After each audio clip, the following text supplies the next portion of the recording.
Introduction: The Empire Within. Imagine that your body is not just a collection of organs, but an empire. Close your eyes for a moment and imagine that within you there is an empire, a living, intelligent, organized territory with rulers, ministers, strategies, and balance.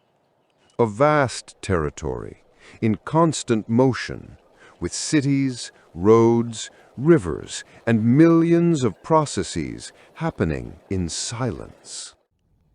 Now imagine that this empire is being governed by an imperial court, with an emperor, ministers, generals, and entire systems working together to maintain harmony.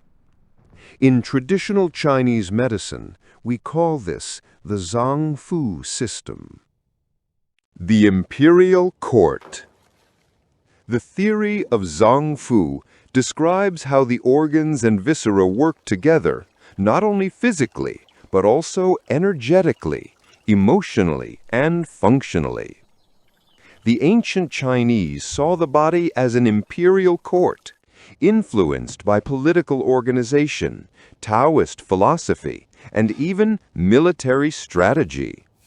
Everything is governed according to the 5 elements: Wu Xing, fire, water, earth, metal, and wood.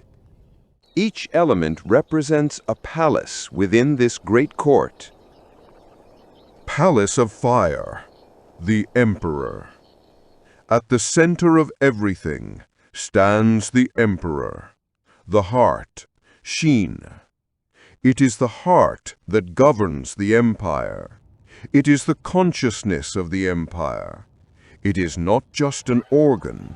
It is the emperor who feels, perceives, and decides within the empire.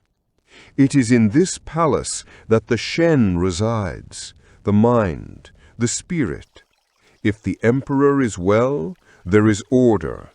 If the emperor is calm, the empire prospers. If the emperor fails, chaos ensues. If the emperor is lost, everything falls into disorder. By his side, we have his assistant, a silent advisor, small intestine, Xiǎocháng. Its classical function is to separate the pure from the impure.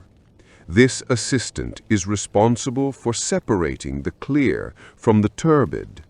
Functions in the court, an assistant who organizes what should be absorbed and what should be discarded, helping the emperor to decide with clarity, helping the emperor to make practical decisions. Palace of Metal, the Ministry of Internal and External Affairs. The lung, Fei, is the Minister of Internal and External Affairs. Just below the emperor stands the one who organizes the empire, the Minister of Rhythms, of Relationships, of Order. It is the minister who regulates the distribution of energy throughout the territory, organizing routines, maintaining the functional dynamics of the territory, managing internal relationships, establishing boundaries and limits within the territory, also responsible for preparing the troops for protection against the outside. It is the first to feel when something is not right, even before the empire realizes it. Its assistant, large intestine, Dàcháng, is responsible for the service of removing what is soiled, the elimination of waste. The assistant who ensures cleanliness and maintains purity and order, because no empire prospers accumulating what it must let go.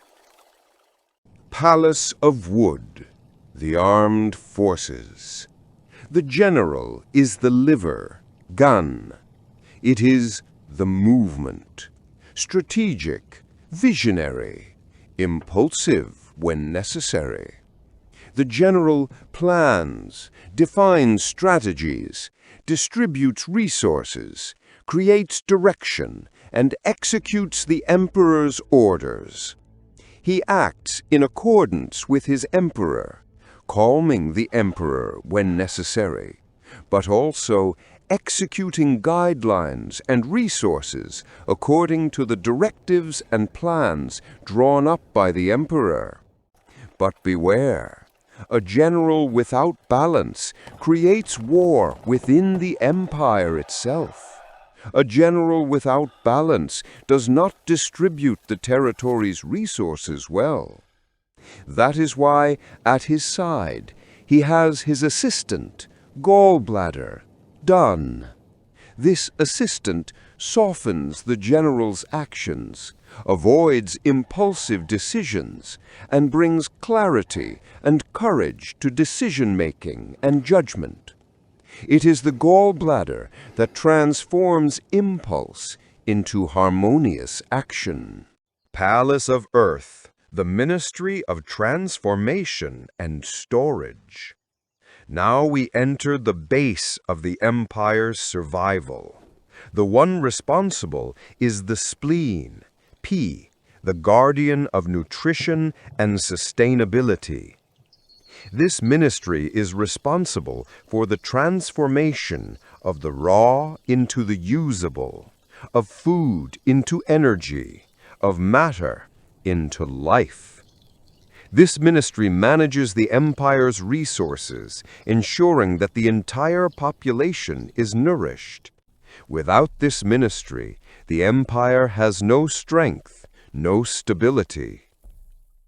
The spleen's assistant and loyal servant, stomach, wei, responsible for the furnace, for the machinery of transformation of what is stored, functioning according to the territory's needs and the directives of its superior, the spleen.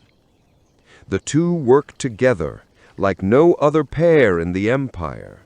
They function in symbiosis and complement each other mutually. Palace of Water, the minister of structure. Here resides the sage, the kidney, Shén, one of the deepest pillars, the guardian of the essence, Xing. Of the emperor's advisors and ministers, this is the oldest, the most silent, the most powerful. This sage is the architect of the empire, the one who defines the structure and guards the ancestral memory, the information that comes from your ancestors. The emperor governs, but it is the kidney that sustains the existence of the empire. Without structure, there is no kingdom. By his side, he has his assistant, Bladder, Pángguāng, the one who takes care of the details, who ensures that everything flows, who ensures that everything stays clean, guaranteeing structural cleanliness, ensuring that the structure works in the day-to-day, keeping the system functional at the micro level. The relationship between all ministries. Everyone has specific functions. The heart governs. The kidney sustains the base. The liver executes. The lung organizes. The spleen nourishes. But here is the secret. None of them work alone. The heart needs the kidney. The liver needs the lung. The spleen sustains everyone. This is not a collection of organs. It is a living web of relationships. Conclusion. Traditional Chinese medicine never saw the body as isolated parts, but as an empire in balance. The theory of Zang-Fu is not just anatomy. It is a way of understanding the body, the mind, the emotions, and our adaptation to the world.